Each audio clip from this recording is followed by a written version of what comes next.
Hello everyone, welcome back to Sigma Institute of Excellence. मैं हूं मोनिका और अपने पढ़ रहे थे ओवरहेड्स में आज अपना लास्ट टॉपिक क्या है? Accounting and control of selling and distribution overheads. Last lecture में अपने ने पढ़ा था एडमिनिस्ट्रेटिव ओवरहेड्स का।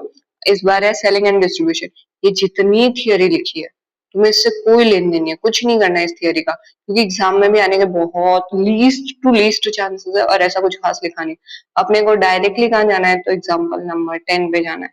एग्जाम्पल नंबर 10 अपना लास्ट एग्जाम्पल है इस चैप्टर का। कल से अपने जो नेक्स्ट लेक्चर देखेंगे उसमें अपने प्रैक्टिकल प्रॉब्लम सॉल्व करेंगे। तो आज सिर्फ एग्जाम्पल नंबर 10 सॉल्व करेंगे, जिसके अंदर तुम अपने आप ही समझ जाओगे कि रोल क्या है सेलिंग एंड डिस्ट्रीब्यूशन का। Simply selling and distribution are the last expense. Last क्यों बोल रही हूँ मैं? क्योंकि देखो, पहले तो प्रोडक्ट बनता है तो उसके लिए पहले तो मटेरियल चाहिए, फर्स्ट एक्सपेंस। सेकंड, लेबर चाहिए। फिर उसके बाद फैक्ट्री में उसके ऊपर इलेक्ट्रिसिटी, मशीन वगैरह, तो फैक्ट्री कॉस्ट लगती है। देन एडमिनिस्ट्रेटिव ओवरहेड्स, लेबर्स को मैनेज करना, सुपरवाइजर रखना, वो सारा हो गया एडमिन। देन अपना सारा काम हो गया, मतलब प्रोडक्ट कन्वर्ट हो गया है फिनिश गुड्स में। देन वो जब बेचने के लिए अपने रखते हैं उस प्रोडक्ट को, तब जो खर्चे होते हैं that are selling and distribution. मतलब अपने डिलीवरी भी करवाता है, अपने डिलीवरी पार्टनर्स हैं, अपने डिस्ट्रीब्यूशन चैनल्स हैं, अपने अपनी खुद की क्या बोलते हैं व्हीकल्स रखते हैं डिलीवरी करने के लिए। तो वो सबका खर्चा जो है वो सेलिंग एंड डिस्ट्रीब्यूशन में आता है। सिंपल। तो ये लास्ट जगह आएगा। ये पूरा कॉस्ट शीट में फॉर्मेट है अच्छे से लाइन वाइज की, पहले क्या आएगा उसके बाद क्या आएगा। वो अपने कॉस्ट शीट पढ़ेंगे तब पढ़ेंगे। इसमें जितना रेलेवेंस है ना इस चैप्टर में, उतना मैंने तुम्हें बता दिया। तो एक कंपनी है, एग्जांपल नंबर 10 चालू करते हैं। अ कंपनी जो 4 प्रोडक्ट सेल करती है, इसमें से कुछ प्रोडक्ट्स जो है अनप्रॉफिटेबल है, मतलब जिससे कंपनी को प्रॉफिट नहीं हो रहा है, मतलब लॉस हो रहा होगा। Company propose to discontinue to sell. अब कंपनी चाहती है कि जिस जिस प्रोडक्ट से मेरे को प्रॉफिट नहीं हो रहा, मैं उसको डिसकंटिन्यू कर दूं, बेचना ही बंद कर दूं। लॉस में क्यों बेचूं? इट्स बेटर ना कि तुम देखो, तुम 10 रुपए कमा रहे हो, प्रॉफिट है तुम्हारा, तो फिर बेचना ठीक है कि तुम्हारे पास एक्स्ट्रा 10 रुपए आ रहे हैं। अब तुम -10 जा रहे हो, तो इससे अच्छा ना ही बेचो, जीरो होगा। It is better than -10। तो डिसकंटिन्यू कर दो उसको। ठीक है। The following information is available regarding income, cost, activity for 31 मार्च। अपने को सारी इंफॉर्मेशन दी हुई है 31 मार्च को लेके। ठीक है भाई, इनके पास ये 4 प्रोडक्ट है ABCD।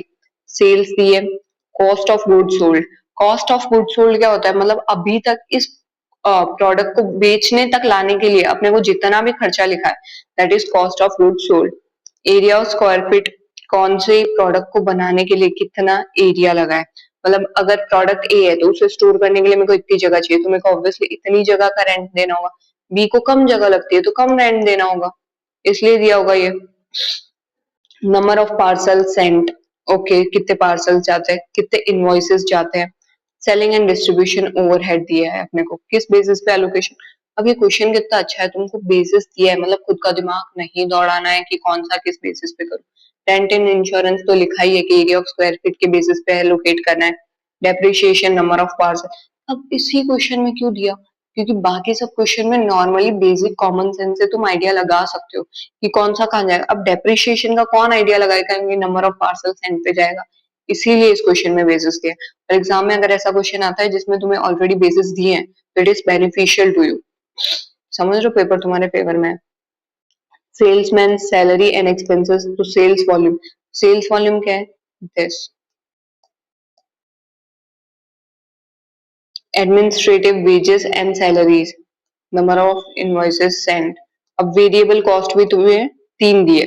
अब वेरिएबल कॉस्ट तो सबसे इजी है, दिया ही है कि 2 रुपीज पर पार्सल। तो पार्सल कितने भेजे? कि 1 लाख, 2 रुपए मतलब 2 लाख, 1,50,000। एक पार्सल का 2 रुपए, तो 1,50,000 पार्सल का कितना? 3 लाख। और कमीशन और stationery, you are required to prepare costing PNL बनाना है तुम्हें। ओके, पहली बार।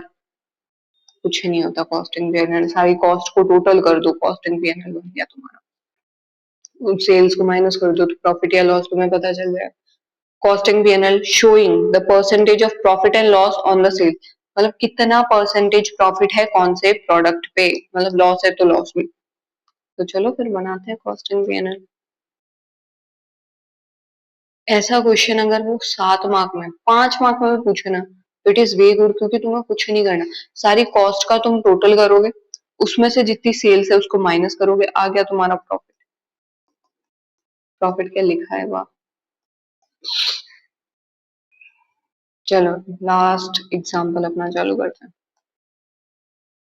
ये तो पेन थी कर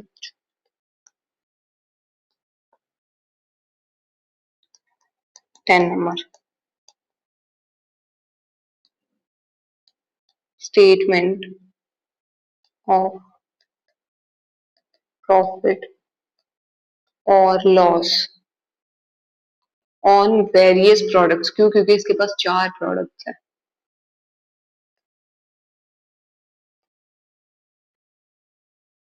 प्रॉफिट्स नहीं, प्रोडक्ट्स।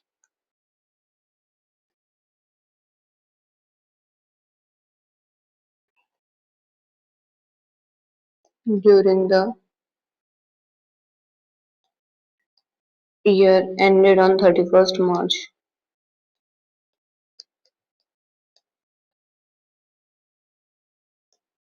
कौन सा 31st March है? ऐसा कुछ नहीं लिखा है। चलो फिर टेबल क्रिएट करते हैं। I am not drawing the lines, तुम लोग कर लेना अच्छे से। पर्टिकुलर्स वही फॉर्मेट रहेगा अपना जो अपने एप्रोप्रिएशन और एलोकेशन के लिए बनाते हैं। Total products A B C and D. Done. ये हो गया अपना फॉर्मेट रेडी।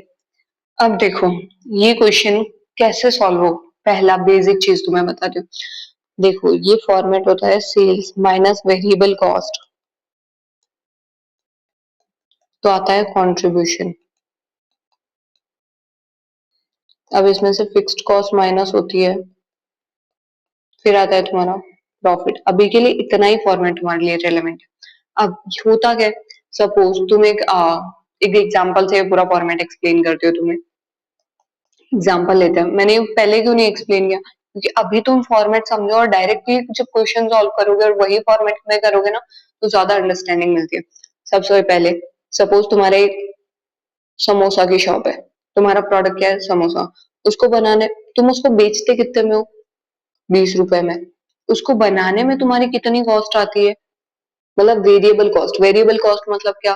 तुम रोज आलू लेके आते हो, अब मैदा लेके आते हो, अपने जो वर्कर भी रखा है जो बेचता है रखता है उसको भी पैसे देते हो, तो वो सब मिला के तुम मान लो 8 रुपए देते हो।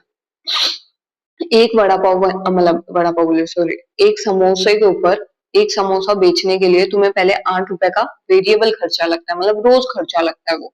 ठीक है, तो वो 8 रुपए हो गया तुम्हारी वेरिएबल कॉस्ट। उसके बाद जब तुम 20 में से 8 माइनस करोगे तो दिन के 12 रुपए, एक समोसे पे 12 रुपए तुम्हारे हाथ में आते हैं।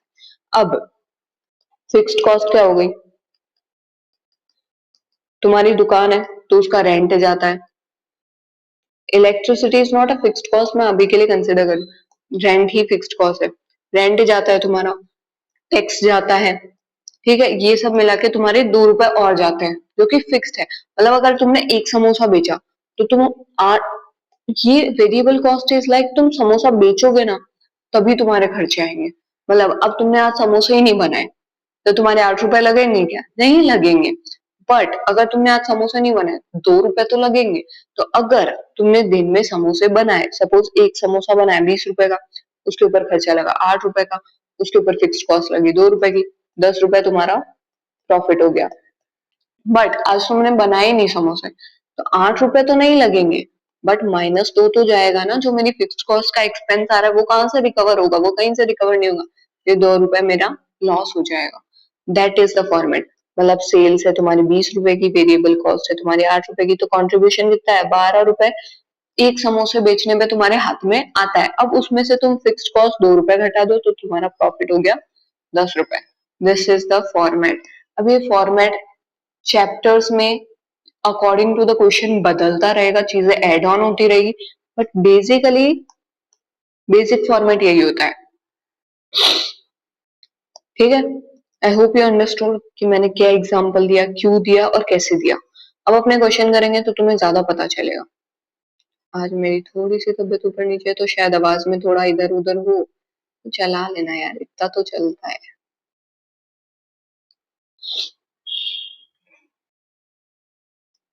सबसे पहले अपने क्या लिखेंगे, सेल्स लिखेंगे।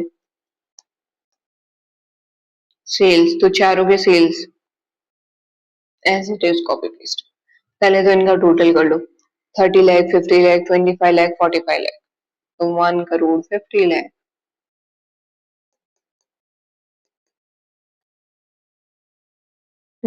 1,50,000 रुपया ये तो, दिस इज 1 करोड़ 50 लाख। 30 लाख है ए का, 50 है बी का, 25 है सी का, 45 है डी का। अब इसमें से क्या माइनस करते हैं, वेरिएबल कॉस्ट। यहाँ पे हेडिंग डालो, वेरिएबल कॉस्ट। अब इसके नीचे एक एक वेरिएबल कॉस्ट लिस्ट करते जाओ। कहाँ है वेरिएबल कॉस्ट, ये तीन ही तो है। पहला क्या है, पैकिंग वेजेस एंड मटेरियल, और ये तो है ही। कॉस्ट ऑफ गुड्स सोल्ड, ये भी माइनस होगा। This is also a kind of variable cost. मतलब cost of goods sold is like कि तुम्हें प्रोडक्ट बेचने तक जितना भी खर्चा लगा है, that is cost of goods sold. तो ये भी अपने वेरिएबल कॉस्ट के अंदर कंसिडर कर रहे हैं। तो सबसे पहले कॉस्ट ऑफ, क्योंकि ये तुम्हें सेपरेटली दिया है क्वेश्चन में, अगर नहीं दिया होता तो फिर कोई मतलब नहीं होता इस चीज का। ये रहा 20, पहले इनका टोटल करके लिख देना। टोटल हम लोग इसलिए करते हैं क्योंकि अपने को टोटल कंपनी का भी परसेंटेज मिल जाए कि चारों बेच के कंपनी को क्या मिल रहा है, तो तुम्हारे दो बार मेहनत ना हो, साथ ही साथ बनता जाए। अब एक एक का देखते हैं। 20, 45, 21, 22, 500।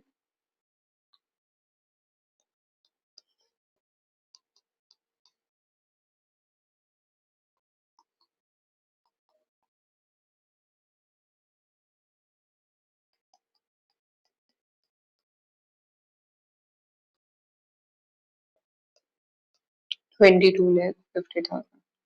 ये आ गया तुम्हारा cost of goods sold. Now come this three, packing wages.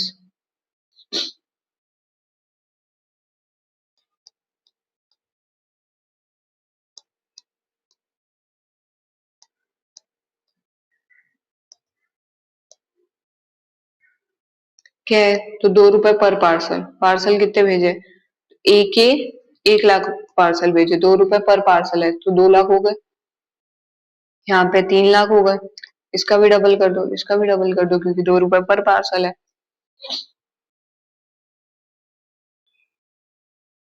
तो here it will be 10 lakh rupees. 2 lakh, 3 lakh, 1,50,000 and 3,50,000। Second, commission 4% of sales. Commission हम ये किसको दे रहे हैं, शायद सेल्स एजेंट को दे रहे हैं, वरना डिस्ट्रीब्यूटर को दे रहे हैं, होलसेलर को दे रहे हैं, जिसको भी दे रहे हैं। तो जितनी भी सेल करोगे उसका 4% कमीशन होगा। हाँ, तो कोई इशू नहीं है ना। सेल कितनी है टोटल, 1 करोड़ 50 लाख इंटू 4%, यहाँ पे 30 लाख इंटू 4%, ऐसे सबको मल्टीप्लाई बाय 4% कर दो तो तुम्हारा आंसर आ जाएगा। मैन, ये से अच्छा नहीं लगता, तुम चाहो तो तुम्हारी बुक में लिख देना, पर इतना तो पता चलता है नॉर्मली कि वहां पे 4% लिखा है सेल्स का, तो कैसे करना है। Commission 4% of sales 6 lakhs 1,20,000 2 lakh 1 lakh and 1,80,000. Okay. Third one, stationery. Obviously invoices पे stationery जाएगा, तो क्या है 1 रुपया पर पार्सल, एज इट इज सारा छाप दो, क्योंकि एक पार्सल भेजा तो 1 रुपया लग रहा है। अब मैं 80,000 पार्सल भेजूंगी तो 80, सॉरी पार्सल नहीं इनवॉइसेस भेजूंगी तो 80,000 रुपया लगेगा।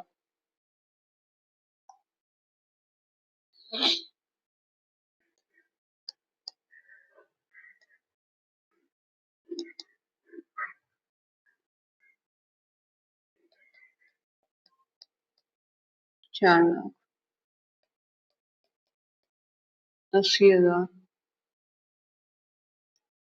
1,40,000 60,000 1,20,000. So here it will be total variable cost.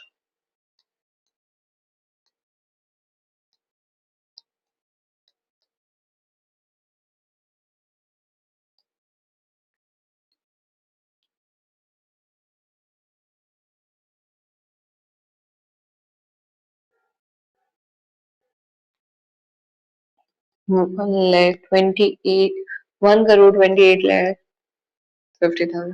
इसमें कंसिडर क्या करोगे? इतना ही कंसिडर करना है, सेल्स अलग ही होता है, उसको कंसिडर मत कर लेना गलती से। 24,50,000 मैं कैलसी से कैलकुलेट नहीं कर रही हूँ क्योंकि मैं ऑलरेडी कर रही हूँ। ठीक है, मैं डायरेक्टली टोटल करके देख रही हूँ। तुम जब वीडियो देख रहे हो तो इफ पॉसिबल फॉर यू तो साथ में कैलसी लेके बैठना, अगर बुक लेके नहीं बैठ रहे हो तो, और साथ में कैलकुलेट करते जाना, खुद से ये वैल्यूज प्लस करके एक बार देख लेना। ओके।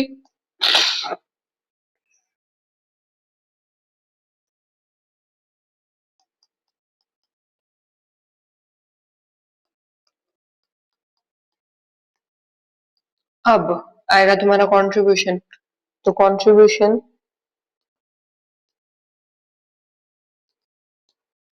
कंट्रीब्यूशन क्या है? Sales minus variable cost. तो 1,50,00,000 में से तुम माइनस करोगे 1,28,00,000।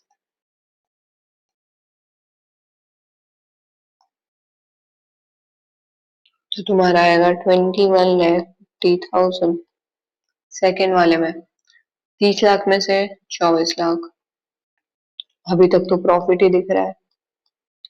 तीसरा, अब देखो ये वाली लॉस दे रही है, प्रोडक्ट भी लॉस दे रहा है, दिख रहा है ना। सेल्स 50 लाख के, बट इसको 50 लाख बेचने के लिए मेरे को 51,40,000 एक्सपेंस करना पड़ता है। तो 1,40,000 एक्स्ट्रा एक्सपेंस है, नुकसान करवा रही है मेरा। 25 लाख और खर्चा है मेरा 24,10, मतलब 90,000 का तो एटलीस्ट प्रॉफिट ही दे रही है। 45,29 16 lakhs का प्रॉफिट है डी को बेचने में। यहाँ तक तो आया अपना कंट्रीब्यूशन। अब अपने आता है फिक्स्ड कॉस्ट की तरफ, उसके बाद अपना प्रॉफिट आएगा। सॉरी मैं उसको कब से प्रॉफिट बोल रही थी। इट इज आवर कंट्रीब्यूशन, जो अपने हाथ में पहली बार बेचने पे आएगा। अब इसमें से मैं फिक्स्ड कॉस्ट भी हटा दूंगी तो उसके बाद जो बचेगा वो मेरा रियल प्रॉफिट होगा।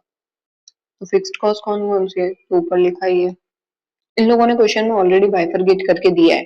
This are the fixed cost. सबसे पहला रेंट एंड इंश्योरेंस।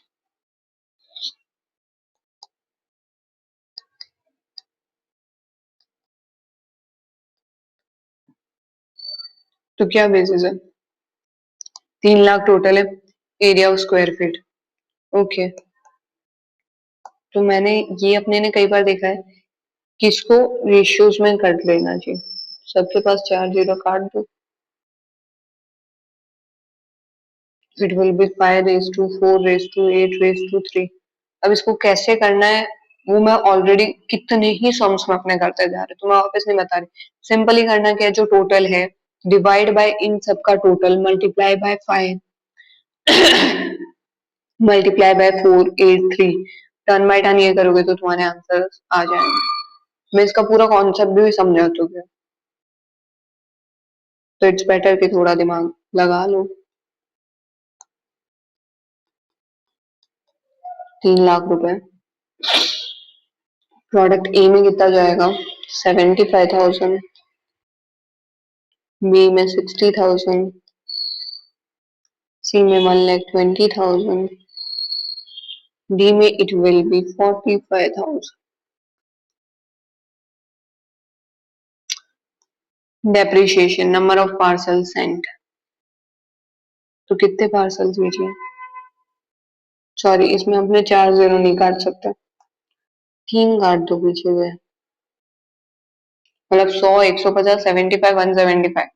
अब ये सारे के सारे जो है वो डिवाइड हो सकते हैं। अगर तुम चाहो तो ऐसा भी रखोगे तो कोई प्रॉब्लम नहीं होगी, क्योंकि तुम्हारे पास तो एलसी है, तो तुम्हें क्या,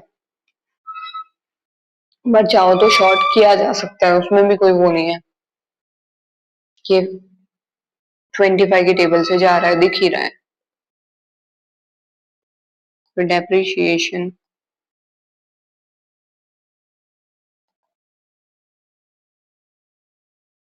4:6:3:7,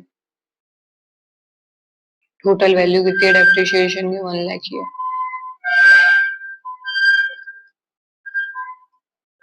तो ये तो सबसे इजी हो गया।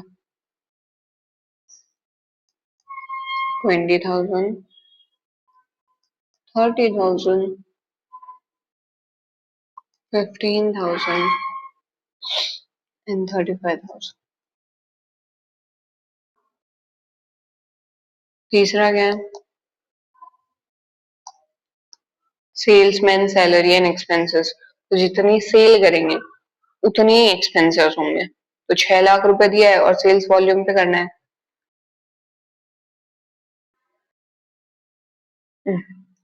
30:50:25:45, सारा 5 के टेबल से रहेगा।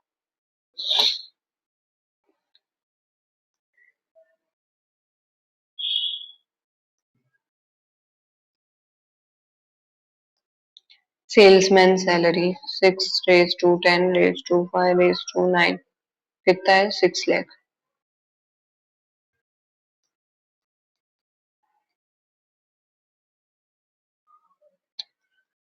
1,20,000,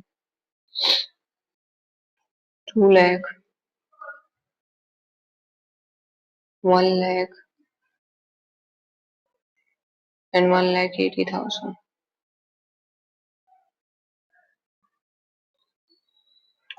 next, administrative wages and salaries 5 lakh, number of invoices send. अपने ने पहले भी कोई रेशियो बांटा है नंबर ऑफ इनवॉइसेस से? नहीं बांटा।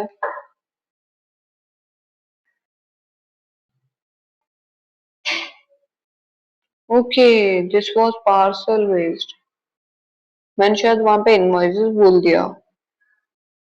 ठीक है ना, ये वाला जो है ये नंबर ऑफ पार्सल्स पे है,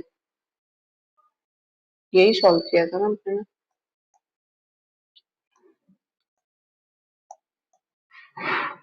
इट्स ओके, थोड़ी बहुत गलती इंसान से ही होती है। यहाँ पे number of invoices send 80:140:60:120।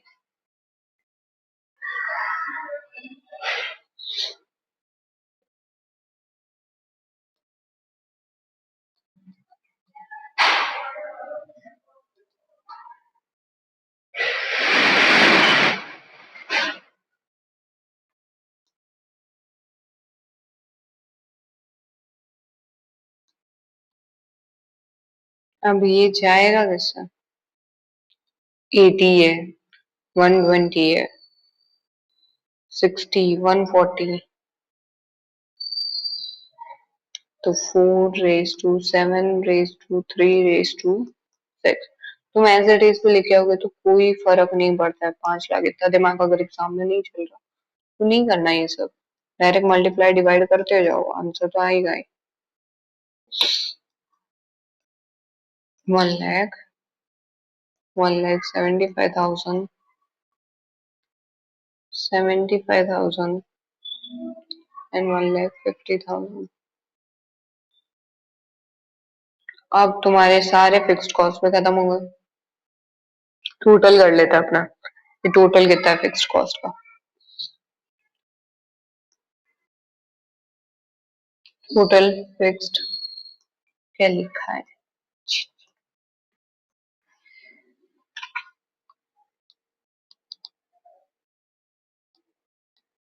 Total fixed cost.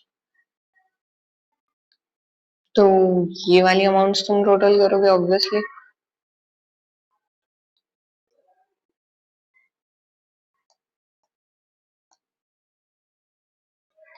₹15 lakh, मतलब as a company as a whole तुम्हें 15 लाख की फिक्स्ड कॉस्ट पड़ती है। प्रोडक्ट ए पे कितनी पड़ती है अब इसमें से, 3,15,000, बी पे 4,65,000, सी पे 3,10,000 एंड डी पे 4,10,000। अब तुम क्या करोगे, जो कंट्रीब्यूशन तुम्हारा आया था उसमें से फिक्स्ड कॉस्ट माइनस करोगे तो तुम्हारा क्या आएगा, प्रॉफिट आएगा। या फिर तो प्रॉफिट होगा या फिर लॉस होगा, जो भी है, प्रॉफिट और लॉस। तो 21,50,000 में से 15 लाख माइनस करोगे तो इट विल बी 6,50,000, मतलब कंपनी एज अ होल को तो प्रॉफिट है। प्रोडक्ट ए का 6 लाख माइनस 3,15,000, ये भी अच्छा प्रॉफिट दे रहा है, 2,85,000। ये ऑलरेडी माइनस में, ये भी माइनस होगा, माइनस की वैल्यू बढ़ जाएगी 6 लाख। अब इतना पता है ना कि जो भी वैल्यू अपने माइनस में होते हैं वो अपने कॉस्ट में कभी भी ऐसा नहीं लिखते। कॉस्ट में क्या, इंटर में आ चुके हो तो ऐसा कहीं भी नहीं लिखना है। तुम्हें क्या लिखना है, ब्रैकेट में कोई भी चीज है मतलब वो माइनस है, ठीक है। तो आज के बाद कोई भी वैल्यू अगर माइनस की है और तुम उसे रख रहे हो तो ये लिखना गलत है, तुम्हें ऐसे लिखना है।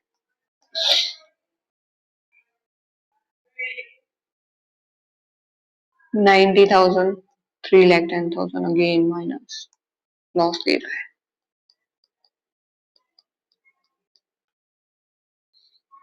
16 लाख माइनस 4,10,000, 11,90,000। अब परसेंटेज निकाल लेते हैं।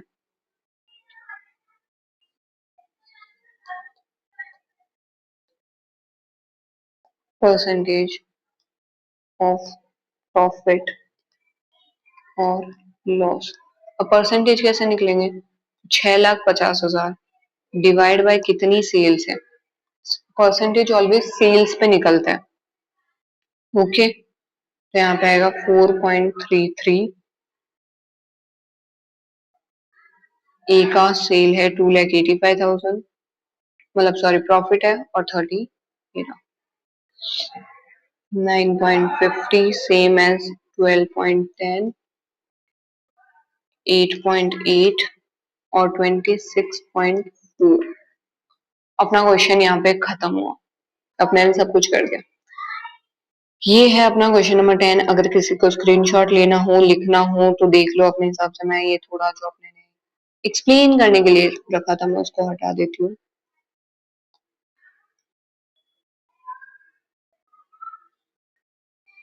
एकदम नीट एंड क्लीन दिखना चाहिए ना, डन। परफेक्ट स्क्रीनशॉट आएगा अगर किसी को चाहिए तो। आज अपने सारे एग्जाम्पल खत्म हो गए, कल से अपने प्रैक्टिकल प्रॉब्लम सॉल्व करेंगे। एक बार क्रॉस कंफर्म भी कर लो तो यही है तुम्हारा आंसर, ये ऑन सेल्स। मैं यहाँ पे लिखना भूल गया, ऑन सेल्स, क्योंकि अपने सेल्स से डिवाइड कर, अपने ने किया क्या, सिंपली प्रॉफिट जो भी आया डिवाइड बाय सेल्स इनटू 100, ये तुम्हारा फॉर्मूला होगा। इसको नीचे लिखना है तो इसके ब्रैकेट में लिख दो कि ऐसा करके अपने आंसर लेके आए। नहीं लिखना तो इट्स ओके, कोई फर्क नहीं पड़ता। इतना दिमाग तो तुम्हें भी है कि सेल्स से अगर लिखा है तो अपना सेल्स में ही आएगा। ये सबको भी हटा देते हैं। आई होप कोई डाउट नहीं होगा अभी तक अपने ने बहुत सारे कॉन्सेप्ट पढ़े, पूरा देखा।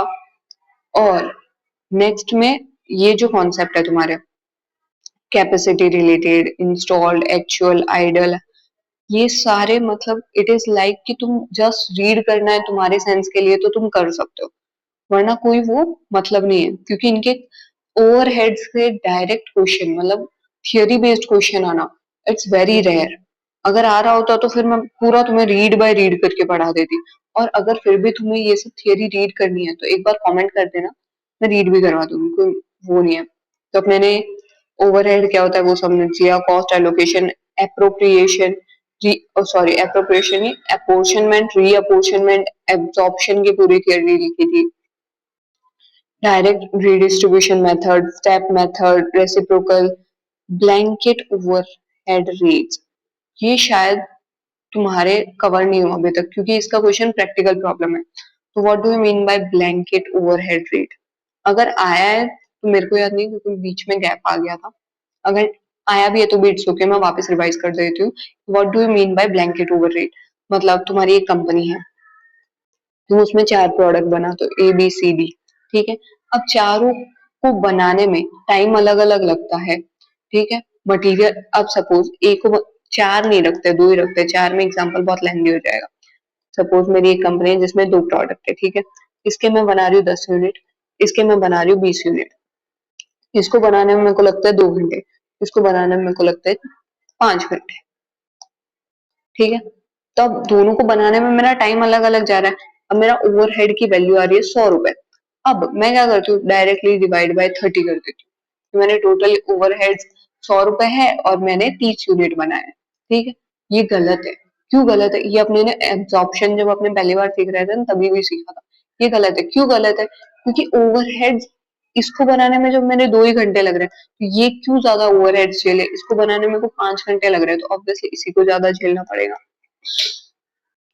तो ब्लैंकेट ओवरहेड्स इज लाइक कि तुम 100 रुपए डिवाइड बाय 30 यूनिट्स कर दो, मतलब सारे प्रोडक्ट्स पे सेम ओवरहेड्स लगा दो, दैट इज ब्लैंकेट ओवरहेड्स। ये प्रैक्टिकली पॉसिबल नहीं होता है, इसलिए ये फॉलो भी नहीं होता। अब मैं एक बार रीड भी कर लेते हैं। Blanket overhead refers to the competition of single overhead, मतलब डायरेक्टली डिवाइड बाय करने के बाद जो वैल्यू आएगी तुम्हारी वो, ठीक है, वो वैल्यू मतलब 33.3 जो भी आ रहा है तुम्हारा वो। मेरा मैथ्स थोड़ा सा वीक है, इट्स ओके चलता है, मैं 2+2 भी कैलसी पे करती हूँ तो आई डोंट मैटर क्योंकि कैलसी है मेरे पास, ठीक है। एक सिंगल ओवरहेड रेट लगा रहे हैं for the whole factory. Factory में चाहे 2 प्रोडक्ट हो, 10 प्रोडक्ट हो, 20 प्रोडक्ट हो, मैं अपना ओवरहेड्स डिवाइड बाय जितने यूनिट्स बने वो लगा रही हूँ। It is distinguished from department. अपने डिपार्टमेंटल ओवरहेड्स नहीं करे। डिपार्टमेंटल ओवरहेड्स मतलब प्रोडक्ट ए का अलग, बी का अलग, सी का अलग। और डिपार्टमेंट में ऐसे भी क्लासिफाई हो सकता है, एडमिनिस्ट्रेटिव अलग, सेल्स अलग, ऐसे भी जा सकते हो। Which refers to the separate rate for individual cost centre और डिपार्टमेंट। कॉस्ट सेंटर यहाँ पे क्या हो गया, तो एक एक प्रोडक्ट, डिपार्टमेंट, सेल्स और एडमिनिस्ट्रेटिव, मतलब अपने एडमिन एंड सेल्स को भी अलग नहीं कर रहे हैं, प्रोडक्ट ए और बी को भी अलग नहीं कर रहे, सारा साथ में ऊपर ओवरहेड्स लिख रहे हैं और नीचे जितने यूनिट्स बनाए वो लिख रहे हैं। तो इसका फॉर्मूला क्या हो गया, blanket overheads rate, overhead cost for the whole factory divide by total units of selected base into 100।